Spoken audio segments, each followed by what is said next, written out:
Kembali di Apa Kabar Indonesia Pagi, pemirsa. Para kingmaker turun gunung. Ini ada apa ya? Apakah ini ada kepanikan? Iya.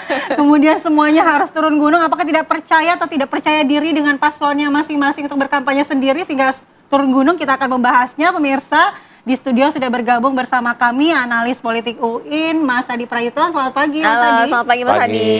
Dan kemudian via daring juga sudah bergabung bersama kami, Mas Sarmuji, Sekjen Partai Golkar. Selamat pagi. Selamat pagi. Selamat pagi. Assalamualaikum. Baik. Dan juga Bang Andreas Hugo Parera, politisi PDI Perjuangan. Selamat pagi, Bang. Selamat pagi. Selamat pagi, Sirat. Selamat pagi, Bang. Oke, kita ke Mas Sarmuji dulu. Mas Sarmuji, ini kira-kira kenapa ini harus turun gunung mantan Presiden Jokowi untuk berkampanye? Apakah ini bentuk ketidakpercayaan diri atau kepanikan mungkin, Mas? Enggak, kalau Pak Jokowi punya alasan yang sangat historical ya. Pak Jokowi di Jawa Tengah, ya kita semua tahu Pak Jokowi berasal dari Jawa Tengah. Bahkan Pak Jokowi mengawali karirnya di Solo.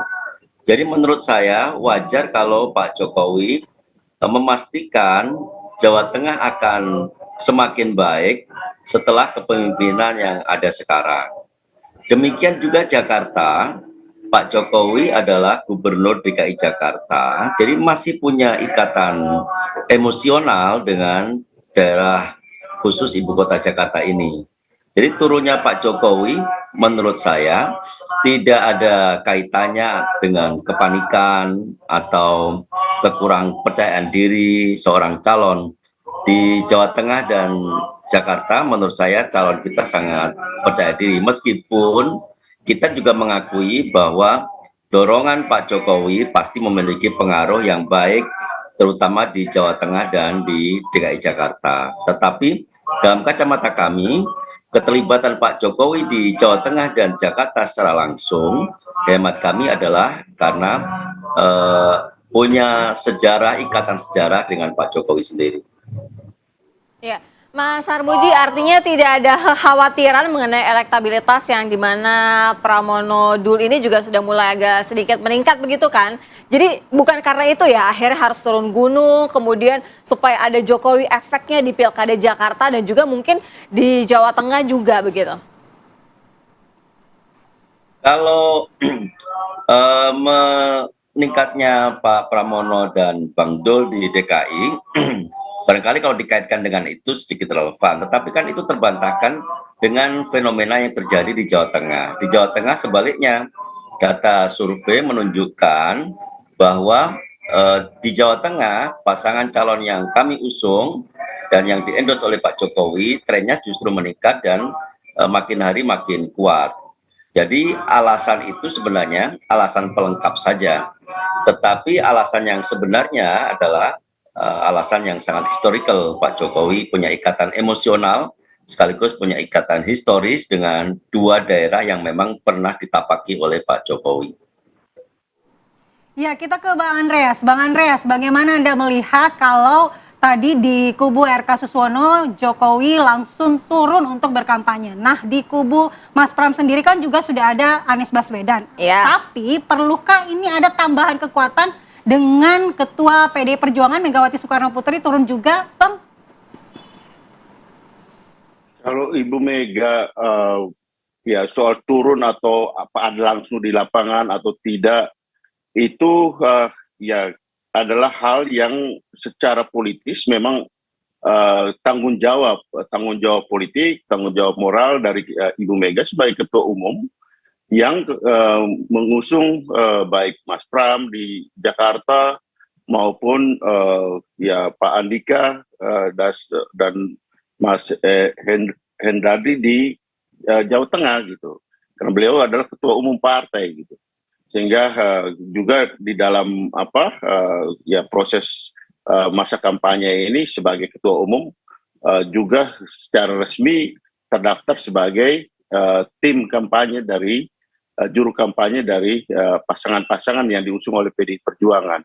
Saya kira itu adalah hal yang merupakan ya tanggung jawab politik dan tanggung jawab moral daripada seorang ketua umum terhadap kader-kader, terhadap pasangan yang diusung oleh PDI Perjuangan. Jadi bukan karena si A ikut sini kemudian Ibu Mega harus turun, tapi itu adalah hal yang sudah merupakan bagian daripada tugas dan kewajiban politik gitu. Apakah itu turun secara langsung atau memberikan dukungan melalui statement, itu adalah bagian dari kerja-kerja politik di dalam masa kampanye. Iya, bagian dari kerja-kerja politik, artinya juga mengamankan bagaimana dengan kandang banteng di Jawa Tengah ini tetap mendapatkan kitohnya ya, begitu ya, tetap mendapatkan sesuatu ya dari kandang banteng. Tapi kalau misalnya dari Jakarta sendiri Bang Andreas, kira-kira akan seberapa jauhkah dari Ketua Umum PDI Perjuangan ini bisa juga ikut langsung begitu, turun gunung begitu Bang Andreas? Ya, di mana gunungnya sih? Ya, soal itu turun kan semua kota ya, turun kota. Diralat turun kota aja kok kayak gitu ya Bang ya. Di mana gunungnya sih? Ya, Pak. Soal besok datang nggak Bu Megawati intinya Bang Andreas? Nggak, maksudnya gini, artinya sebagai ketua umum Ibu Mega bisa ada langsung di hadapan publik, tapi juga bisa melalui berbagai macam alat teknologi yang sekarang ada ini menyampaikan, publik juga tahu gitu bahwa apa yang saya katakan tadi gitu, bahwa sebagai ketua umum beliau mempunyai tanggung jawab politik, tanggung jawab moral untuk memberikan dukungan kepada calon yang diusung. Yang mengusung ketika usungan ke KPU itu kan tanda tangan langsung dari ketua umum partai, dan Ibu Mega yang menandatangani itu gitu. Jadi itu hal yang sudah seharusnya dilakukan oleh wajar, ketua umum PDI Perjuangan gitu. Berarti besok datang di kampanye akbar ya Bang Andreas? Saya nggak tahu, kalau itu nanti kita lihatlah nanti. Tapi kita sama-sama nantikan ya berarti ya. Tapi saya kira publik sudah tahu soal itu gitu, bahwa Ibu Mega tentu memberikan dukungan pada pasangan yang diusung oleh PDI Perjuangan, karena beliau yang menandatangani surat rekomendasi dari partai kepada KPU, dan itu adalah bukti baik secara yuridis, politis, dan untuk memberikan dukungan pada pasangan yang diusung gitu. Tapi kalau yang lain kan kita nggak tahu gitu, apa historis atau apa, nggak jelas gitu. Baik. Kita ke Mas Adi. Kalau Mas Adi melihatnya dalam pilkada serentak ini sudah terlihat tidak rivalitas antara Joko Widodo dengan Megawati Soekarno Putri, terutama ya di Jakarta dan juga di Jawa Tengah? Ya, saya kira memang tidak bisa dibantah soal bagaimana ini kan perspektif publik sebenarnya. Kalau Jakarta dan Jawa Tengah itu disimplifikasi, disederhanakan, ini salah satunya adalah pertarungan politik babak lanjut antara Jokowi dengan Megawati Soekarno Putri. Karena apapun misalnya Lutfi itu sekalipun saat ini adalah kader Gerindra, dulu kan sangat identik dengan Jokowi. Begitupun dengan Ridwan Kamil. Meski publik juga tahu beliau ini adalah kader Golkar sejak lama, tapi karena kedekatan dengan Jokowi, Golkar termasuk Ridwan Kamil, wajar kalau kemudian paslon nomor 1 ini juga diidentikan dengan melekat Jokowi. Gitu ya? Sangat melekat, identifikasi, dan bahkan dianggap 11-12. Wajar kalau kemudian ketika Jokowi memberikan dukungannya secara terbuka, publik di depan itu berharap betul Megawati sebagai ketua umum partai politik besar juga tampil ke publik sebagai pesan bahwa Pramono Anung itu adalah orang yang memang sejak awal diperjuangkan untuk memenangkan pertarungan di Jakarta. Tapi sebenarnya itu tampak depannya. Kalau di belakang ya saya kira tanpa diminta sekalipun, Megawati sebagai ketua umum partai pastinya menginstruksikan kepada mesin politiknya yang ada di Jakarta itu untuk memenangkan paslon nomor 3 ini. Itu yang saya kira publik kan agak suka kalau ada elit itu bentrok dan berhadap-hadapan. Suka banget kayaknya ya. Suka banget, dan itu yang paling banyak ditunggu sebagai sebuah tontonan politik. Kalau Jokowi kemudian Megawati itu berhadap-hadapan, sepertinya seru. Ini seakan-akan mengulang pertandingan Pilpres 2024 yang akan datang. Padahal kan orang juga tahu Ridwan Kamil itu Golkar loh, mestinya Bang Sarmuji yang kelihatan misalnya melawan Megawati Soekarno Putri. Tapi kalau Golkar head to head dengan PDIP per hari ini tuh persaingan yang biasa. Jadi rasanya nggak heboh-heboh amat. Nggak kurang seksi gitu ya? Iya, kurang tapi heboh. beda ceritanya. Kalau sudah ada nama Megawati dan muncul juga nama Jokowi, ini seakan-akan pertandingan yang sangat spektakuler. Tapi itu berbicara seru politiknya. Mas Adi, berbicara seru persaingan antara kedua ini. Apakah memang politik endorsement dengan tokoh-tokoh besar ini bisa mendongkrak elektoral dari masing-masing paslon? Apakah kita bisa memastikan bahwa pemilih loyalis dari Jokowi bisa akan menyalurkan suaranya untuk RK, kemudian pemilih loyalis PDIP akan menyalurkan suaranya untuk Pram? Nanti kita akan bahas, tapi kita jeda dulu Mas Adi. Kita akan Ditahan kembali. dulu Mas Adi biar Kita seru. jeda dulu. Kembali lagi di Apa Kabar Indonesia Pagi, kita langsung ke Mas Adi, melanjutkan yang tadi, Mas Adi Praitno. Bagaimana endorsement para tokoh-tokoh ini mempengaruhi elektoral dari masing-masing paslon? Apakah kita yakin bahwa pemilih-pemilih loyalis dari tokoh-tokoh ini akan juga memilih dari paslon yang didukung? Ya, saya kira dalam sistem pemilihan gubernur secara langsung, endorsement ataupun dukungan terbuka oleh elit-elit kunci seperti Jokowi, Anies Baswedan, dan yang lainnya, pastilah menjadi penting. Ketika Jokowi misalnya tampil ke publik memberikan dukungan kepada Ridwan Kamil, tentu di level elit-elit partai ini kan terkonsolidasi bagaimana paslon 1 itu disupport secara maksimal untuk memenangkan di Jakarta. Dan pada saat yang bersamaan tentu saja kawan-kawan yang ada di kubu yang lain 2 dan 3, khususnya 3, saya kira ketika ada dukungan yang diberikan oleh Anies Baswedan misalnya, ini tentu akan melipat gandakan bagaimana support politik dan sistem mereka itu, bagaimana mengkapitalisasi begitu banyak resource politik. Nah, yang menarik bagi saya adalah ketika melihat kenapa misalnya Megawati itu tidak terlampau tampil nyata ya di Jakarta. Ini mungkin juga bagian dari komunikasi politik, menghindari resistensi, menghindari isu-isu yang terkait dengan hal-hal yang sifatnya negatif.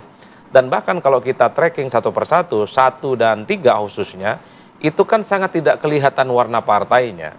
Mereka ingin menunjukkan kepada publik bahwa resistensi dan penolakan ke partai itu kan agak besar sebenarnya. Maka yang dimunculkan itu adalah wajah bahwa Ridwan Kamil dan Pak Pramono Anung adalah milik bersama. Per hari ini di kubu nomor 3, yang diekspos itu adalah bagaimana dukungan politik Anies Baswedan. Ini semacam pemain naturalisasi. Pinjaman ya. Mantap ya. Kan kita tahu juga Anies berseberangan dengan PDIP, berbeda secara politik sejak 2017. Tapi karena di tahun ini di Pilkada di 2024 iman politiknya sama, Anies yang dulu adalah pemain lawan tiba-tiba hari ini dinaturalisasi gitu ya. Dan kemudian sangat kelihatan sekali diandalkan untuk melipat gandakan dukungan politik memenangkan pertarungan di Jakarta. Oleh karena itu di sisa waktu yang ada, saya kira dukungan-dukungan elit yang sudah mengkristal ini harus diamplifikasi, dimaksimalkan, dan bahkan kalau bisa juga terjun ke masyarakat, mengajak para basis-basis konstituennya mendukung salah satu paslon. Karena kalau semacam endorsement hanya sebatas foto-foto ataupun pernyataan secara terbuka, agak kurang efeknya. Karena di Jakarta secara umum, pemilihnya itu adalah sangat independen dan tidak terlampau bisa didikte oleh para elit. Ya, oleh karena itu, model kampanye politik yang per hari ini masih disukai adalah kampanye yang bertemu tatap muka, door to door, dialog, dan kemudian mengajak mereka memilih Mas salah Adi, satu paslon. artinya kalau untuk Jakarta ya, artinya Jokowi efek dan Megawati efek ini tidak terlalu berpengaruh untuk Jakarta? Berpengaruh ya tetap ada. Tetap Jadi ada. tidak bisa kita lihat, jangan lihat bahwa Megawati ini hanya sebatas ketua umum partai, tapi kan basis-basis loyalisnya bukan hanya di PDIP, di luar itu di kalangan-kalangan misalnya nasionalis yang lain, kelompok-kelompok minoritas itu kan tetap kuat dan solid sejak awal. Jokowi begitu pun, sekalipun bukan ketua umum partai, bukan kader partai, tapi kan Jokowi punya Gibran sebagai wakil presiden. Kemudian Jokowi itu kan sangat identik pemilihnya dengan PSI. Sebagian yang lain dulu pemilih Jokowi itu adalah pemilih Golkar, pemilih partai-partai yang lain. Jadi dalam konteks inilah bagi saya endorsement itu tetap penting. Cuma tidak terlalu mau ditampilkan gitu ya, tidak mau Betul, terlalu tapi dilihatkan. alangkah lebih kuatnya jika endorsement itu juga dilakukan langsung oleh sang elit kunci ini. Betul tidak bahwa pemilihnya masih ada? Betul tidak pemilihnya masih loyal? Karena memang tidak bisa politik itu hanya sebatas klaim. Apalagi elit-elit kunci ini adalah mereka yang per hari ini tidak lagi menjadi pejabat publik. Oke. Beda ceritanya kalau yang berkampanye itu presiden, semua infrastruktur politiknya akan mensupport. Kita tanyakan ke Mas Sarmuji dulu, Mas Adi. Gimana Mas Sarmuji tadi kata Mas Adi Prayitno, ya ini beda cerita sebenarnya karena mantan Presiden Jokowi ini kan sudah bukan lagi pejabat publik. Nah, bagaimana Anda melihat pengaruh atau Jokowi efek khususnya ya di Jakarta? Kalau di Jawa Tengah juga kita sudah lihat mantan Presiden Jokowi ini sudah terjun langsung. Kalau di Jakarta saya pikir pengaruh Pak Jokowi juga masih cukup kuat ya. Bagaimanapun Pak Jokowi pernah menjadi gubernur DKI dalam masa yang sebenarnya tidak terlalu lama, tetapi dalam masa yang tidak terlalu lama itu kinerja Pak Jokowi cukup memikat hati masyarakat di Jakarta. Jadi kalau Pak Jokowi mengendorse Pak Ridwan Kamil, itu ada alasannya bahwa orang yang dulu berkinerja baik di DKI, gubernur yang sangat dicintai oleh rakyat DKI, hari ini mengalihkan dukungannya mensupport Pak Ridwan Kamil. Tentu ini ada pengaruhnya, di samping juga bagaimanapun meskipun Pak Jokowi bukan presiden hari ini, tetapi rakyat tentu masih ingat bagaimana Pak Jokowi bekerja dengan cukup baik sebagai presiden. Dan orang-orang yang baik, orang-orang yang berkinerja tinggi, kalau mengendorse calon pejabat publik, tentu rakyat akan mengidentikan ini orang-orang baik, orang yang berkinerja tinggi, itu pasti kumpulnya dengan orang yang berkinerja tinggi juga. Kalau dalam pepatah, kupu-kupu kuning akan berkumpul dengan kupu-kupu kuning. Orang yang baik, orang yang bekerja bagus juga akan tentu saja mengendorse orang yang bagus. Karena ini pertaruhan nama baik juga. Kalau seandainya Pak Ridwan Kamil nanti kalau jadi gubernur tidak baik, tentu Pak Jokowi tidak akan mau mengendorse. Seperti yang diucapkan oleh Pak Jokowi sendiri, Pak Jokowi mengendorse Ridwan Kamil dengan alasan kinerja, dengan alasan track record waktu menjabat sebagai gubernur Jawa Barat. Barangkali itu menurut saya. Baik, kita ke Bang Andreas. Bang Andreas, tadi disebut soal Anies Baswedan pemain naturalisasi, senyum-senyum loh, tadi tampak di layar gitu ya. Bang Andreas begini, kalau Jakarta apakah benar Megawati ini memang memfokuskan kepada sosok Anies Baswedan dan Ahok? Sementara ada Jawa Timur, Jawa Tengah yang Megawati turun kota, bukan gunung loh Bang ya.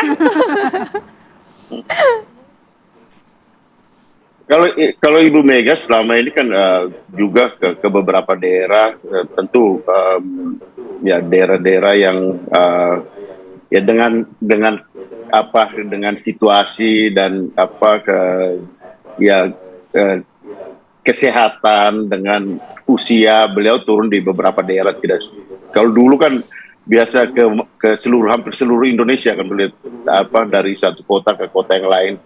Tapi sekarang ya beliau tentu datang ke tempat-tempat tertentu, daerah-daerah tertentu, dan lebih ke konsolidasi internal di partai. Adakah alasannya Bang hanya beberapa tempat tertentu saja? Ya itu tadi kan, sekarang kan pilkada serentak seluruh Indonesia, ada 514 kabupaten kota, ada 37 provinsi, ya tidak semudah itu juga, tapi kan kader-kader yang lain kan menyebar ke seluruh Indonesia gitu. Tapi kan secara simbolik kita tahu bahwa ya Ibu Mega adalah ketua umum partai, dan bila beliau memberikan dukungan, tentu memberikan dukungan secara yuridis, formil itu rekomendasi itu ditandatangani oleh ketua umum, oleh Ibu Mega gitu. Kemudian juga ya, tentu secara politis ya beliau memberikan dukungan. Daerah-daerah tersebut adalah kandang banteng yang diamankan begitu Bang Andreas? Ya mau bilang kandang banteng yang diamankan ya bisa benar, dan itu harus dilakukan gitu, dalam arti bahwa ada daerah-daerah yang kemudian menjadi perhatian, karena dengan daerah yang begini banyak, tentu tidak bisa seluruh Indonesia dari Sabang sampai Merauke kita capai gitu. Tapi dengan alat komunikasi yang mudah, alat komunikasi yang bisa membantu untuk memudahkan, ya Ibu Mega sebagai ketua umum untuk menyampaikan kepada publik dukungan beliau kepada kader-kader yang diusung oleh PDI Perjuangan gitu. Dan itu adalah tanggung jawab ketua umum partai gitu untuk memberikan dukungan secara moral, secara politik kepada mereka yang diusung. Gitu. Itu hal yang wajar dan sudah seharusnya dilakukan. Baik, kita juga nanti akan mendalami ke Mas Adi ya, seberapa besar efeknya ketika sosok itu hadir di dalam kampanye akbar sebelum 27 November. Kami segera kembali usai jeda. Kita lanjutkan dialog. Mas Adi, kalau misalnya ada beberapa kota seperti di Kandang Banteng itu kan sangat-sangat concern ya untuk Megawati Soekarno Putri itu untuk datang. Tadi juga Bang Andreas bilang ngasih tahu nih kalau kampanye akbar di Jakarta Megawati akan datang atau tidak. Tapi paling tidak sosok Megawati ataupun Jokowi ketika menghadiri kampanye akbar atau berada di satu wilayah itu akan berpengaruh besarkah? Kan secara prinsip ini soal kalkulasi untung dan rugi. Jadi memang kalau kita membaca kecenderungan mestinya elit-elit partai kalau ada kampanye akbar dia harus datang. Ya. Itu nggak bisa dibantah. Tapi satu hal, ini kan soal bagaimana cara mengkalkulasi kehadiran elit-elit kunci dalam sebuah kampanye akbar. Apakah dengan kehadiran Megawati misalnya dalam kampanye akbar itu akan memberikan dampak signifikan atau justru sebaliknya? Kalau memberikan dampak yang tidak terlampau penting, negatif sebut saja, tentu kehadirannya tidak terlampau penting. Karena per hari ini kalau kita melihat profilingnya Pramono dan Sidul, ini kan dikesankan milik bersama. Bukan hanya PDIP, bukan hanya kader Banteng, kan itu kesannya. Bahkan per hari ini sangat kelihatan sekali yang diekspos adalah dukungan politik yang diberikan oleh Anies dan anak Abah. Iya, anak Abah. Bahkan kalau kita mau jujur sebenarnya di internal PDIP ada sosok lain yang juga penting dilihat endorsementnya, misalnya seperti Ahok. Tapi per hari ini kita tidak pernah ada amplifikasi bahwa Ahok adalah menjadi bagian penting dari pemenangan Pram dan Dul. Ini mungkin soal bagaimana strategi ke publik. Karena kalau Ahok muncul, orang akan ingat Pilkada 2017. Sisi-sisi negatif Ada yang semacam itu resistensinya yang ya. sepertinya ingin dihindari. Iya. Oleh karena itu, ini yang saya kira memang launching seorang kandidat itu memang sebisa mungkin dia itu dimiliki oleh semua publik dan tidak terlampau identifikasi warna partainya. Meski kita tahu tentu Mas Pram itu dengan Sidul adalah orang yang ya harus kita akui ya darahnya memang darah merah. Iya. Tapi Mas Adi, Bendera untuk PDIP warga ya. DKI Jakarta nih, pemilih yang kita ketahui kritis dan rasional, apakah memang tokoh-tokoh ini punya presentasi yang cukup besar nih, diantaranya Jokowi, Anies, Megawati untuk mempengaruhi pilihan dari masyarakat Jakarta? Ya saya kira kalau mau jujur kita ranking satu persatu, dukungan politik secara terbuka, elit-elit kunci nomor 1 Prabowo Subianto. Itu nggak bisa dibantah, Sayangnya nggak ada ya. Cuman memang Prabowo posisinya sebagai presiden yang sepertinya Ya, tidak bisa berhitung ya. betul apakah endorsementnya akan dilakukan seperti di Jawa Tengah ataupun tidak. Karena ketika memberikan dukungan di Jawa Tengah ini kan protes dan saya kira dalam tanda kutip ya muncul resistensi di mana-mana dianggap tidak etis misalnya, sekalipun dalam undang-undang presiden pun boleh berkampanye. Nah yang kedua ada Anies Baswedan, yang ketiga Jokowi, di situ ada Ahok, ada Megawati dan seterusnya. Tiga besar menurut saya endorse-nya memang Prabowo, Anies dan Jokowi. Oleh karena itu ini yang sepertinya sedang diuji betul.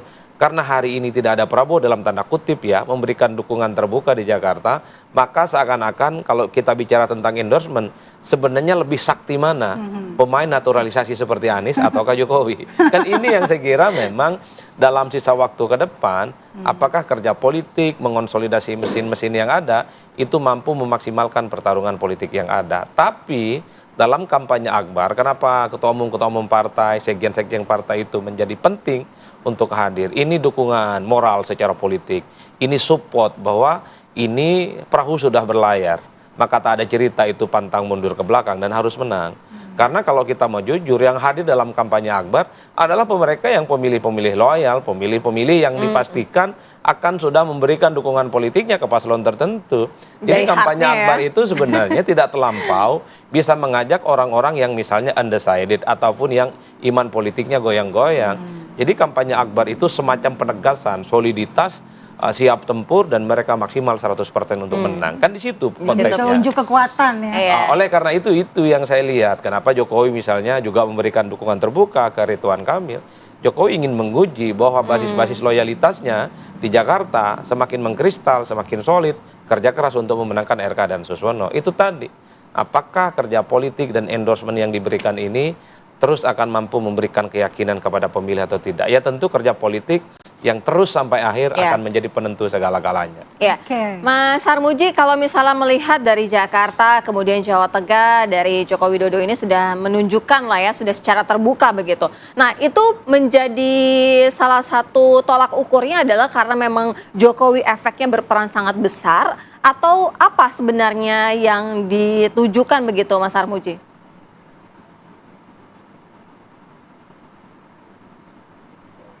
Ya Pak Jokowi di dua daerah itu seperti yang saya bilang sejak awal punya jejak historis. Jadi ini semacam memanggil ulang memori kolektif masyarakat terhadap figur Pak Jokowi.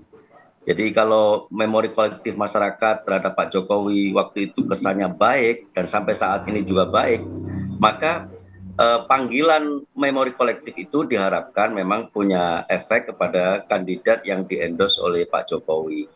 Tapi apakah itu kemudian berpengaruh sangat signifikan, nanti akan diuji di lapangan. Kalau per hari ini itu mengkonsolidir memori kolektif masyarakat. Nanti tindak lanjutnya memang tidak bisa sekedar hanya endorsement seorang tokoh, tetapi mesin politik partai juga harus digerakkan secara maksimal. Kalau secara mesin politik di Jawa Tengah khususnya, barangkali kesiapan mesin politik pasangan Lutfi Tatyasi insya Allah cukup kuat sekalipun itu merupakan basis politik dari PDIP. Tetapi di Jakarta memang pemilihnya tampak lebih cair. Jadi endorsement seorang tokoh mungkin pengaruhnya cukup besar, bahkan mungkin lebih besar daripada promosi-promosi yang dilakukan oleh partai politik itu sendiri. Karena itu keterlibatan Pak Jokowi menurut saya sangat signifikan dalam mengangkat citra Pak Ridwan Kamil. Selama ini, jujur saja, selama ini publik Jakarta masih bertanya-tanya, kemana sebenarnya arah dukungan Pak Jokowi? Karena di bawah itu sebenarnya masih ada confuse. Apakah Pak Jokowi benar-benar mendukung Pak Ridwan Kamil atau Pak Jokowi mendukung Mas Pramono Anung yang selama ini selama 10 tahun sangat melekat kepada Pak Jokowi sebagai presiden. 10 tahun Pak Pramono Anung mendampingi presiden sebagai seskap. Dengan dukungan ini, publik tidak lagi confused. Oh ternyata Pak Jokowi dukungannya kepada Ridwan Kamil, dan itu didasarkan, seperti ucapan Pak Jokowi, didasarkan atas kinerja Pak Ridwan Kamil pada waktu menjadi gubernur. Jadi ini cukup clear menurut saya. Baik Mas Sarmuji, kita ke Bang Andreas. Bang Andreas, apakah kemisteriusan kehadiran Ibu Megawati di kampanye Akbar besok ini adalah salah satu strategi agar kalau kata Mas Adi Prayitno tadi agar tidak ada resistensi nih di menit-menit terakhir? Resistensi dari siapa? Ya maksudnya menjaga agar tidak ada narasi-narasi negatif begitu Mas. Mungkin ini salah satu strategi dari PDIP mungkin. Atau kalau tidak tampil langsung tapi bermain di belakang layar begitu Bang. Itu bagian dari strategi tentunya. Tapi gini, ya publik Jakarta itu sudah sangat paham bahwa siapa yang dicalonkan dan siapa yang akan, kalau menang siapa yang akan menjadi gubernur dan wakil gubernur ke depan yang akan memimpin. Bahwa ada dukungan dari tokoh, saya kira itu hal yang tadi juga Mas Sarmuji menyampaikan itu akan memperkuat gitu. Tapi masyarakat itu juga tahu bahwa siapa yang akan dipilih, apalagi di Jakarta yang dengan komunikasi yang begini terbuka, transparan.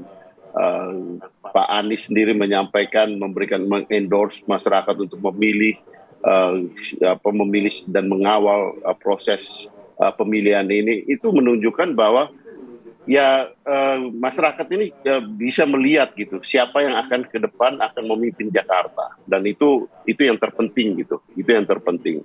Bahwa kemudian ada dukungan-dukungan, kita tahu bahwa ada public figure yang kemudian akan memberikan pengaruh pada proses pemilihan nanti. Itu juga hal yang biasa di dalam politik, bahwa apakah dia ada langsung di depan, apakah dia memberikan dukungan Baik, Bang Andreas. melalui mensolidkan mesin-mesin partai, itu adalah bagian dari strategi politik dari tiap kontestan.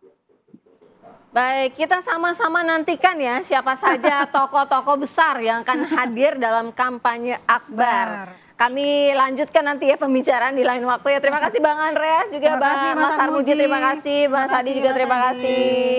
Terima kasih. Kita akan kembali pemirsa, namun kita harus jeda terlebih dahulu. Tetaplah di Apa Kabar Indonesia Pagi.